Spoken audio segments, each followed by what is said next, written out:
السلام عليكم ورحمة الله تعالى وبركاته. الحمد لله رب العالمين نحمده ونصلي على رسوله الكريم أما بعد. எல்லாம் அல்ல அல்லாஹ்வின் நல்லடியார்களே, அல்லாஹ் தஆலா இந்த அரபு மாதங்களை 12 மாதங்களாக பிரித்திருக்கிறார். இந்த 12 மாதத்திலும் ஒரு 4 மாதங்கள் அல்லாஹ் தஆலா சிறப்புக்குரிய மாதமாக வைத்திருக்கிறார். அந்த 4 மாதங்கள் அல்லாஹ்விடத்தில் மிகச்சிறந்த மாதமாக இருக்கிறது. அந்த மாதங்கள் என்னவென்றால், 1 துல்காதா, 2வது துல்ஹஜ், 3வது முஹர்ரம், 4வது ரஜப் போன்ற இந்த 4 மாதங்கள் அல்லாஹ்விடத்தில் மிகச்சிறந்த மாதமாக இருக்கிறது. இந்த 4 மாதங்களிலும் அல்லாஹ் தஆலா தன் அடியானை எதிர்பார்க்கிறான். எப்படி தெரியுமா எதிர்பார்க்கிறான்? என் அடியான் என்னிடத்தில் கையேந்தி துவா செய்ய மாட்டானா? என் அடியான் என்னிடத்தில் பாவ மன்னிப்பு தேட மாட்டானா? என் அடியான் என்னை அழைக்க மாட்டானா என்ற எதிர்பார்ப்புடன் அல்லாஹ் தஆலா இருக்கக்கூடிய அந்த மாதங்கள் தான் இந்த 4 மாதங்கள்.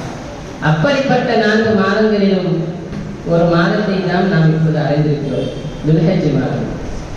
இந்த மாதம் என்பது போர் விலக்கம் செய்யப்பட்ட மாதம். இந்த மாதம் என்பது உலக முஸ்லிம்கள் அனைவர்களும் ஹஜ்ஜின் கடனை நிறைவேற்றக்கூடிய மாதம். இன்னும் இந்த மாதம் என்பது உலக முஸ்லிம்கள் அனைவர்களும் குர்பானி கொடுக்கக்கூடிய மாதம். இந்த மாதம் என்பது நபி ஆதம் அலைஹிஸ்ஸலாத்து வஸ்ஸலாம் அவர்களுக்கு பாவம் மன்னிக்கப்பட்ட மாதம். மேலும் இந்த மாதம் என்பது நபி ஹூத் அலைஹிஸ்ஸலாம் வஸ்ஸலாம் அவர்களுக்கு நெருக்கடியில் இருந்து விடுதலை பெற்ற மாதமாக இருக்கிறது. இந்த மாதம் என்பது நபி ஸல்லல்லாஹு அலைஹி வஸல்லம் அவர்கள் உதைபியா உடன்படிக்கையின் போது பைஅத் செய்த மாதமாக இருக்கிறது. போன்ற பல சிறப்புகள் இந்த மாதம் உள்ளடக்கியிருக்கிறது. இந்த மாதத்தின், இந்த துல்ஹஜ் மாதத்தின் முதல் 10 நாட்கள் எவ்வளவு சிறந்தது தெரியுமா? ரமதான் மாதத்தின் கடைசி 10 இரவுகள் எவ்வளவு சிறந்ததோ அது போன்ற சிறப்புகள் தான் இந்த துல்ஹஜ் மாதத்தின் முதல் 10 நாட்களுக்கு இருக்கிறது. இந்த நாட்களில் அல்லாஹ் தஆலா குர்ஆனில் இவ்வாறாக கூறுகிறான், வல் ஃபஜ்ர் வலயாலின் அஷ்ர், விடிய காலையின் மீது சத்தியமாக, 10 இரவுகள் மீது சத்தியமாக அல்லாஹ் தஆலா சத்தியம் செய்து கூறுகிறான். இந்த துல்ஹஜ் 10ஆம் நாளுக்கு விடிய காலையில் தான் ஆரம்பமாகிறது. இந்த நாளுக்கு இரவு கிடையாது. ஏனென்றால் அதற்கு முந்தைய நாளாகிய துல்ஹஜ் 9ஆம் நாள் என்பது ஹாஜிகள் அரஃபாவில் தங்குவது வாஜிபாக இருக்கிறது. அரஃபாவில் தங்கினால்தான் அவருடைய ஹஜ் ஏற்றுக்கொள்ளப்படும். எனவே பகலில் தங்க முடியாதவர்கள் இரவில் தங்குவார்கள். எனவே அந்த இரவு கணக்கில் வராது. துல்ஹஜ் மாதம் என்பது விடிய காலை 10ஆம் நாளில் தான் ஆரம்பமாகிறது. எனவே அல்லாஹ் தஆலா வல் ஃபஜ்ர், விடிய காலையின் மீது சத்தியமாக என்று சொல்கிறார். வலயாலின் அஷ்ர், 10 இரவுகள் மீது சத்தியமாக. இந்த ஆயத்திற்கு விளக்கம் தரக்கூடிய சஹாபாக்கள் கூறுகிறார்கள், அல்லாஹ் தஆலா 10 நாட்கள் என்று கூறியது இந்த துல்ஹஜ் மாதத்தின் முதல் 10 நாளாகத்தான் இருக்கும் என்று நபி தோழர்கள் சஹாபாக்கள் கூறுகிறார்கள். எனவே இந்த மாதம் என்பது சிறப்புக்குரிய மாதமாக இருக்கிறது. இந்த மாதத்தை நீங்கள் வீணாக கழித்து விடாதீர்கள். நபி ஸல்லல்லாஹு அலைஹி வஸல்லம் அவர்கள் இந்த நாட்களை பற்றி கூறும்போது இவ்வாறாக கூறுகிறார்கள், மாமின் ஐயாமின் அல் அமலு ஸாலிஹு ஃபீஹா அஹப்ப இலல்லாஹி மின் ஹாதிஹில் ஐயாம். யார் இந்த நாட்களில் நல்ல அமல்கள் செய்வாரோ அவருடைய அமல்கள் அல்லாஹ்விடத்தில் மிகவும் பிரித்துக்குரியதாக இருக்கிறது. சஹாபாக்கள் கேட்டார்கள், யா ரசூலல்லாஹ், வலல் ஜிஹாது ஃபீ சபீலில்லாஹ், அல்லாஹ்வுடைய பாதையில ஜிஹாத் செய்வதை விடவுமா இந்த நாட்களில் செய்யக்கூடிய அமல் அல்லாஹ்விற்கு பிரியமா இருக்குது? நபி அவர்கள் சொன்னார்கள், வலல் ஜிஹாது ஃபீ சபீலில்லாஹ், அல்லாஹ்வுடைய பாதையில் ஜிஹாத் செய்வதை விடவும் இந்த நாட்களில் நீங்கள் செய்யக்கூடிய அமல்கள் அல்லாஹ்விற்கு பிரியமாக இருக்கிறது. சுப்ஹானல்லாஹ். அப்படி என்று அல்லாஹ் தஆலா இந்த மாதத்தில் நம்மை அதிகமாக நல்லமல்கள் செய்யக்கூடிய பாக்கியத்தை தருவானாக. இமாம் சுஃபியான் ஸௌரி ரஹ்மத்துல்லாஹி அலைஹி அவர்கள் ஒரு முறை ஒரு கபரை தாண்டி போறாங்க. அப்ப அந்த கபர்ல இருந்து ஒரு பிரகாசமான ஒளி வீசுது.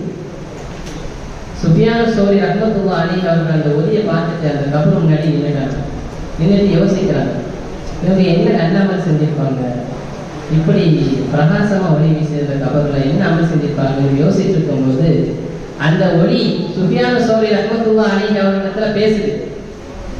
சுஃபியான் ஸௌரி ரஹ்மத்துல்லாஹி அலைஹி அவர்களே, உங்களுடைய கபரும் இது போன்ற ஒளி வீச வேண்டுமா என்று கேட்டது. ரஹ்மத்துல்லாஹி அலைஹி அவர்கள் கூறினார்கள், ஆம் என்று கூறினார்கள். அதற்கு அந்த ஒளி சொன்னது, துல்ஹஜ் மாதத்தின் முதல் 10 நாட்கள் நீங்கள் நோன்பு வையுங்கள், உங்களுடைய கபரும் இது போன்ற ஒளி வீசும்.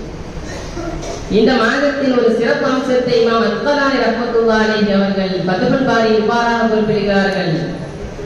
இஜ்திமாஉ உம்மஹாத்தில் இபாதத்தி ஃபீஹி வஹிய ஸலாத்து வஸ்ஸௌமு வஸ்ஸதகத்து வல் ஹஜ்ஜு. இந்த மாதத்தில் தான் தொழுகை, நோன்பு, ஜக்காத்து, ஹஜ் போன்ற அமல்கள் ஒன்று சேர்ந்து வருகிறது. வேற எந்த மாதத்திற்கும் இந்த சிறப்பு இல்லை. ரமதான் மாதத்தை எடுத்துக்கொண்டால் தொழ முடியும், நோன்பு வைக்க முடியும், சதகா செய்ய முடியும். ஆனால் ரமதான் மாதத்தில் ஹஜ் செய்ய முடியாது. ஹஜ் என்பது துல்ஹஜ் மாதம் மாத்திரம்தான் செய்யக்கூடிய ஒரு சிறப்பு அமலாக இருக்கிறது. எனவே இந்த மாதம் இந்த வகையில் சிறப்பாக இருக்கிறது. மேலும் இந்த மாதத்தில் அரஃபா என்ற ஒரு நாள் இருக்கிறது. அந்த நாட்களில் ஹாஜிகள் நோன்பு வைப்பது தேவையில்லை. ஏனென்றால் ஹாஜிகள் அரஃபாவுடைய அமல்கள் செய்ய வேண்டும் என்பதால் அவர்கள் நோன்பு வைக்க தேவையில்லை. ஆனால் ஹஜ்ஜி செய்யாதவர்கள் நோன்பு வைப்பது சுன்னத்தாக இருக்கிறது. ஏனென்றால் சஹாபாக்கள் நபி ஸல்லல்லாஹு அலைஹி வஸல்லம் அவர்களிடத்தில் இந்த அரஃபாவுடைய நோன்பை பற்றி கேட்கும் பொழுது நபி அவர்கள் கூறினார்கள், மன் சாம யௌமுல் அரஃபதி ஈமான வ இஸ்திஹ்ஜாபின் குஃபிர லஹு மா தகத்தம. இந்த அரஃபாவுடைய நாளில் யார் ஈமானோடு நன்மை எதிர்பார்த்தவனாக இந்த நோன்பை நோற்பாரோ அவர்களுக்கு முந்தைய பாவங்கள் மன்னிக்கப்பட்டு விட்டது நபி அவர்கள் கூறினார்கள். அல்லாஹ் தஆலா அந்த பாக்கியத்தை நம் அனைவருக்கும் தருவானாக. மேலும் இந்த மாதத்தில் தான் குர்பானி என்னும் ஒரு நல்ல அமல் இடம்பெற்றிருக்கிறது. குர்பானி என்பது மிகச்சிறந்த அமலாக இருக்கிறது. ஆனால் இந்த காலத்தில் குர்பானை கொடுக்க வேண்டுமா என்று யோசிக்கிறார்கள். அல்லாஹ் தஆலா அவர்களிடம் நம்மை பாதுகாப்பான். அல்லாஹ் தஆலா குர்பானி கொடுக்கக்கூடிய பாக்கியத்தை நம் அனைவருக்கும் நசீபாக்குவான்.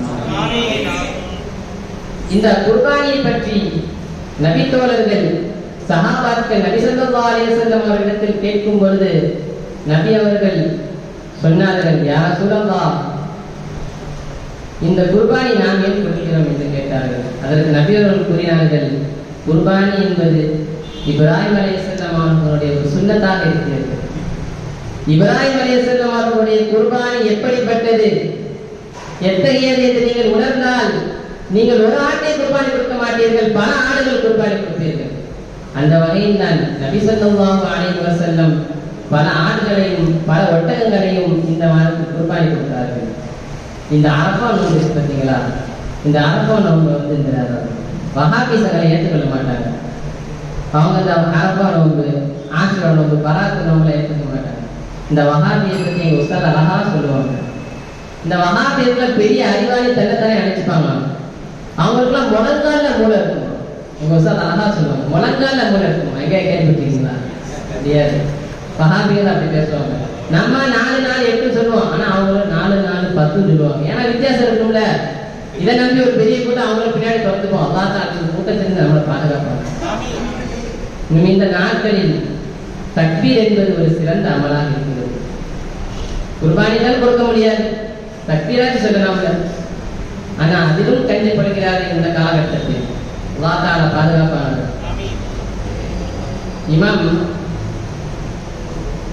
இப்னு உமர் ரலியல்லாஹு அன்ஹு அவர்களும் அபூ ஹுரைரா ரலியல்லாஹு அன்ஹு அவர்களும் இந்த இருவர்களும் சேர்ந்து இந்த மாதத்தின் துல்ஹஜ் மாதத்தின் முதல் 10 நாட்கள் முழுவதும் கடைவீதிக்கு சென்று அல்லாஹ் அக்பர் அல்லாஹ் அக்பர் அல்லாஹ் அக்பர் வலில்லாஹில் ஹம்து என்ற தக்பீர் ஓதுவார்கள். கடைவீதியில் உள்ள மக்களும் தக்பீர் ஓதுவார்கள். அந்த கடைவீதியே தக்பீரில் மூழ்கி கொண்டிருக்கும். சுப்ஹானல்லாஹ், அந்த காட்சி எப்படிப்பட்ட காட்சியாக இருக்கும். எனவேதான் இந்த மாதம் மிக சிறந்த மாதமாக இருக்கிறது. அல்லாஹ்வின் நல்லடியார்களே, இந்த மாதத்தை நீங்கள் வீணடித்து விடாதீர்கள். இந்த மாதத்தை நீங்கள் வீணடித்தால் உங்களை விட இந்த உலகில் பெரிய கை செய்தவாதி யாரும் கிடையாது. அல்லாஹ் தஆலா அப்படிப்பட்ட மக்களிலிருந்து நம்மை பாதுகாப்பானாக. மேலும் இந்த மாதத்தில் அதிகமான நல்லமல்கள் செய்யக்கூடிய பாக்கியத்தையும் அதிகமான பாவ மன்னிப்பு தேடக்கூடிய பாக்கியத்தையும் ரப்புல் ஆலமீன் அல்லாஹ் தஆலா நம் அனைவருக்கும் நசீபாக்கி தரட்டுமாக. இன்னும் இந்த மாதத்திலும் இது போன்ற மாதங்களில் அல்லாஹ் தஆலா நம் அனைவருக்கும் ஹஜ் உம்ரா செய்யக்கூடிய பாக்கியத்தை தந்தரும் புரிவானாக என்ற நல்ல துஆக்களோடு என் உரைக்கு திரையிடுகிறேன். வாஹிரு தஅவானா அல்ஹம்துலில்லாஹி ரப்பில் ஆலமீன். அஸ்ஸலாமு அலைக்கும் வரஹ்மத்துல்லாஹி.